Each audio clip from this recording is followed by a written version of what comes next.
ಎಲ್ಲರಿಗೂ ನಮಸ್ಕಾರ and welcome to Soumya media channel. Deepavali ಹಬ್ಬದ ಮುಂಚೆ ಬರೋ ದಂತೇರಸ್ ಹಬ್ಬದಂದು ಯಮದೀಪವನ್ನು ಹಚ್ಚಲಾಗುತ್ತದೆ. ಆ ದೀಪನ ಹೇಗೆ ಹಚ್ಚಬೇಕು, ಅದರ ವಿಧಿವಿಧಾನಗಳು, ಟೈಮಿಂಗ್, ಭಕ್ತಿ ಮತ್ತು ಎಣ್ಣೆ ಯಾವ ತರ ಹಾಕಿ ಹೆಂಗ್ ಹಚ್ಬೇಕು ಅಂತ ತೋರಿಸ್ಕೊಡೋದೆ ಇವತ್ತಿನ ಬ್ಲಾಗ್. ಮೊದಲನೇದಾಗಿ ಕುಬೇರ ರಂಗೋಲಿ ಹಾಕೊಂಡು ನಾನು ತೋರಿಸ್ಕೊಟ್ಟಿರೋ ತರ ಎಲೆ ಜೋಡಿಸ್ಕೊಳ್ಳಿ.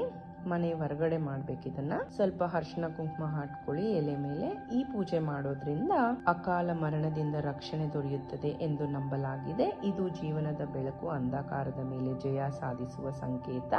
ಮನೆಯಲ್ಲಿ ಶಾಂತಿ, ಸಮೃದ್ಧಿ ಮತ್ತು ಆರೋಗ್ಯರಹಿತ ಜೀವನ ತರಲು ಸಹಕಾರ. ಹಾಕೊಂಡ್ಮೇಲೆ ಸ್ವಲ್ಪ ಕಲ್ಲುಪ್ಪು ಹಾಕೊಳ್ಳಿ. ಅದ್ರ ಮೇಲೆ ಮತ್ತೆ ಸ್ವಲ್ಪ ಅರಿಶಿನ ಕುಂಕುಮ ಹಚ್ಕೊಳ್ಳಿ. ಇದನ್ನ ಅಕ್ಟೋಬರ್ 18ನೇ ತಾರೀಕು ಶನಿವಾರ ಸಂಜೆ 5:40ರಿಂದ 8:10 ಒಳಗಡೆ ಮಾಡ್ಕೊಳ್ಳಿ.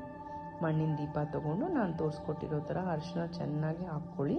ಅರಿಶಿನ ಹಚ್ಕೊಂಡ್ಮೇಲೆ ಕುಂಕುಮ 4 ಕಡೆ ಮಾತ್ರ ಹಚ್ಕೊಳ್ಳಿ. ಅದಾದ್ಮೇಲೆ ಅದಕ್ಕೆ ಹಾಕ್ಬೇಕಾಗಿರೋ ಎಣ್ಣೆ ಬಂದು ಎಳ್ಳೆಣ್ಣೆ. ಬರೀ ಎಳ್ಳೆಣ್ಣೆ ಮಾತ್ರ ಹಾಕಬೇಕು. ಎಳ್ಳೆಣ್ಣೆ ಹಾಕೊಂಡ್ಮೇಲೆ 3 ಕಡೆ ಬತ್ತಿ ಇಟ್ಕೋಬೇಕು. ಫಸ್ಟ್ ದಕ್ಷಿಣ, ಆಮೇಲೆ ಉತ್ತರ, ಆಮೇಲೆ ಪೂರ್ವ. ಇದೇ ತರ ಇನ್ನೊಂದು ದೀಪದಿಂದ ಅದನ್ನ ಹಚ್ಕೋಬೇಕು. ಡೈರೆಕ್ಟ್ ಆಗಿ ಮ್ಯಾಚ್ ಬಾಕ್ಸ್ ಅಲ್ಲಿ ಹಚ್ಚಬಾರ್ದು.